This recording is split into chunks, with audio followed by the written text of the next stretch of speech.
ଗରିବ ହଉ କି ଧନୀ ପଖାଳ କାହାର ବା ପସନ୍ଦ ନୁହେଁ। ପଖାଳ ଖାଇବା ପାଇଁ ସେ ଖରାଦିନ ପାଗ ହଉ ବା ଶୀତୁଆ ସକାଳ ହଉ ସବୁଦିନେ ପଖାଳ ଭଲ ଲାଗେ। ପଖାଳ ସାଙ୍ଗରେ ପିଆଜ ଲଙ୍କା ଲେମ୍ବୁ ହଉ କି 7 ରକମ ତିଅଣ ହଉ ସବୁ ଭାରି ଜମିଯାଏ। କିନ୍ତୁ ଆଜି ନିଧି ମଉସାଙ୍କ ଘରକୁ ତାଙ୍କ ସାନ ପୁଅ ପାରାଦୀପରୁ ଚିଙ୍ଗୁଡ଼ି ଆଣି ଆସିଥିଲା। ସେଥିପାଇଁ ସେମାନେ ଭାବିଲେ ଆଜି ଟିକେ ପଖାଳ କରିଦେଲେ ଚିଙ୍ଗୁଡ଼ି ସାଙ୍ଗରେ କାହିଁ ଜମିଯିବନି। ସେଥିପାଇଁ କ'ଣ କଲେ, ନିଧି ମଉସାଙ୍କ ସ୍ତ୍ରୀ ଏଇ ନିଧି ମାଉସୀ ମ ସିଏ କ'ଣ କଲେ, କିଛି ଚିଙ୍ଗୁଡ଼ିକୁ ଲୁଣ ହଳଦୀ ଗୋଳେଇ ଦେଇ ଚୁଲିରେ ବସେଇଦେଲେ। ଆଉ ତାଙ୍କ ବୋହୂମାନେ ମଧ୍ୟ କାମରେ ଭାରି ପାରଙ୍ଗମ।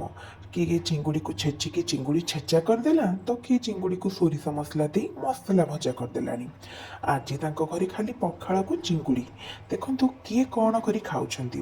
କିଏ କହିଲା ମୁଁ ଏଇ ଛୋଟ ଚିଙ୍ଗୁଡ଼ିରେ ଟିକେ ଦଳାଦଳି ପାଗ କରିଦେବି, ଆଉ କିଏ ପୁଣି ଚିଙ୍ଗୁଡ଼ି ଛେଚାରେ ପଖାଳ ଖାଇ କାମକୁ ଗଲାଣି। ତାଙ୍କ ଘର ଖାଇବା ତ ମୁଁ ଆପଣଙ୍କୁ ଦେଖେଇଲି। ଏବେ ଆପଣମାନେ କହନ୍ତୁ ପଖାଳ ସାଙ୍ଗରେ ଆପଣଙ୍କୁ କ'ଣ ଖାଇବାକୁ ଭଲ ଲାଗେ।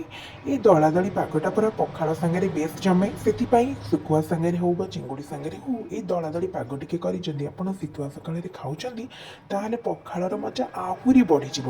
ପଖାଳ ସାଙ୍ଗରେ ଛେଚା ଯଦି କରିବେ, ସାଙ୍ଗରେ ଟିକେ ରସୁଣ କଞ୍ଚା ଲଙ୍କା ଆଉ ସୋରିଷ ତେଲ ପକେଇବାକୁ ଜମା ଭୁଲିବେନି।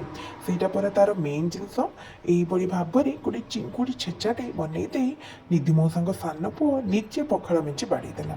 ସିଏ ଆସିଥିଲା ପାରାଦୀପରୁ। ଏମିତି ଯେତେବେଳେ ସିଏ ଆସେ ବହୁତ ଗୁଡ଼ାଏ ଚିଙ୍ଗୁଡ଼ି କଙ୍କଡ଼ା ଆଣିକି ଆସେ।